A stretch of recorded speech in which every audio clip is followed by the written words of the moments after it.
pwede na siyang lumabas. Hindi, hindi pa. I'm sorry. Thank you. Thank you, Mr. President. Madam Witness, just for the record, you were issued a subpoena on February 6.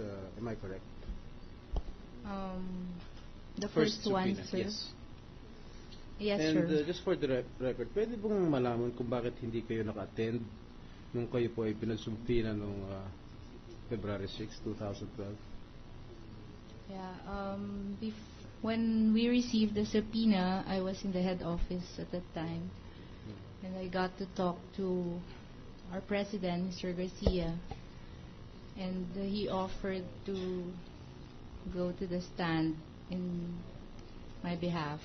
Yeah. Well, based on his explanation, it was to protect me from any possible criminal liability. You mean to tell us that the president of PS Bank took the cudgels for you? I believe so, sir.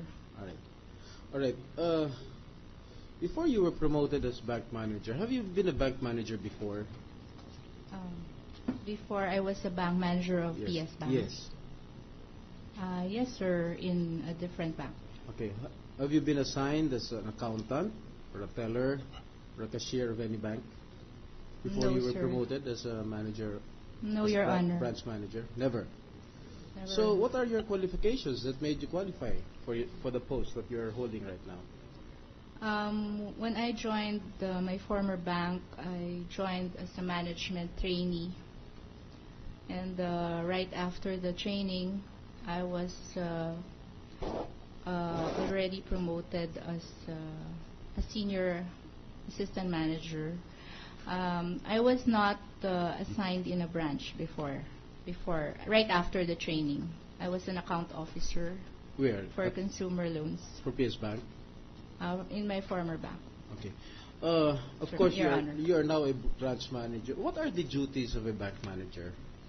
Can you please educate this representation, please? For PS Bank, sir, I'm primarily responsible for the growth of our deposit and loan portfolio, the overall management of the branch, and to ensure that the branch is operating smoothly and efficiently, and that good quality service is being delivered to the clients.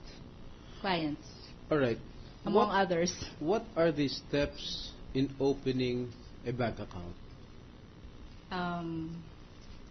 For new clients, Your Honor,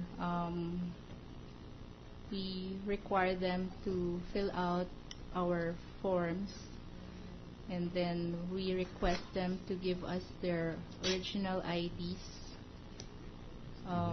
Depending on what they present. So if it's a primary ID, we require one, or if she has or he has secondary IDs, we require at least two. And then we validate their and verify their signatures, and we ask them questions as to their personal details, like the name, the address, telephone number, contact details, employer, business, the address, their source of funds, so and you, PIN number. as a bank manager, do you supervise the opening of bank accounts of your client? Not normally. All right. Sure, For example, but, if a VIP enters your bank and wants to open an account in your bank, do you supervise the opening of his or her bank account? I am referring to a VIP, Madam Witness. When you say, sir, VIP, a person who is known or anybody? Very important Your person. Honor. Very important person. Yes, for example. Actually, we consider all our clients very important, Your Honor. For example. So even if I don't know them, sometimes I personally attend to them. For example, one of the senators here goes to your bank and opens an account. Are you going to personally supervise the opening of a bank account of that particular VIP, for example? Most probably, Your Honor. Do you usually do it?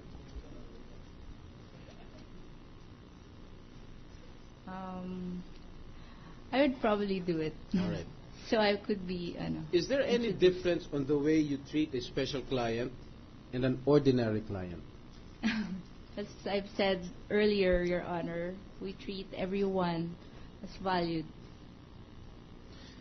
So, if you treat everyone as a valued client, is it not that a bank manager attends to a special client rather than a clerk? Not necessarily, Your Honor. Not necessarily.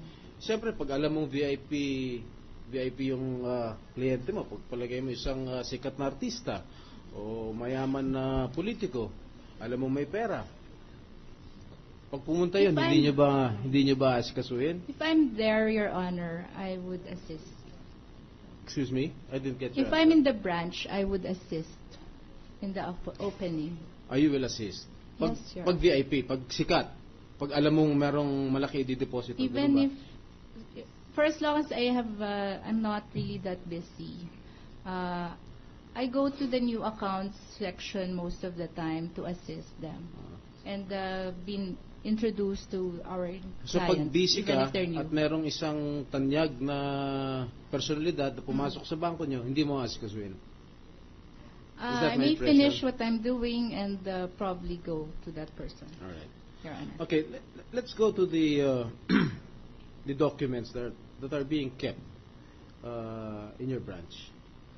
Could you identify the forms being filled out in opening an account?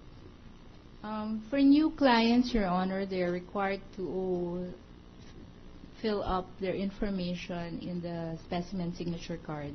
Yes. And then they're asked to sign the agreement. Okay. I was asking your president Yes.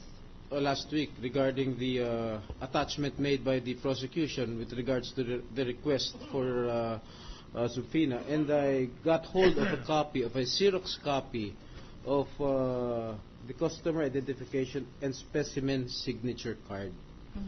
If I show this to you, do you have the original copy of this particular specimen signature card? Mr. President, permission to approach the. Sir, may I You are free consult? to approach the witness. Sir, may I consult?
Proceed.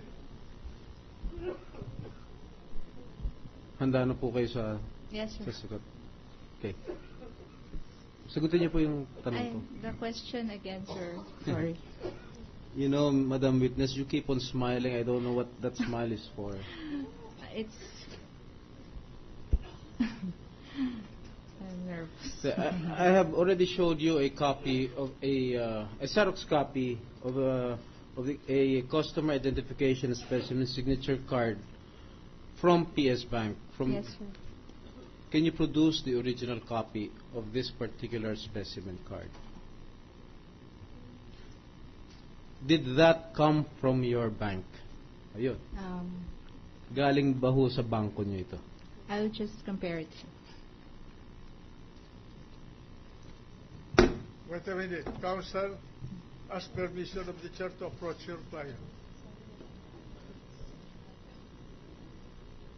Otherwise, I'll be compelled to ask you to leave this room.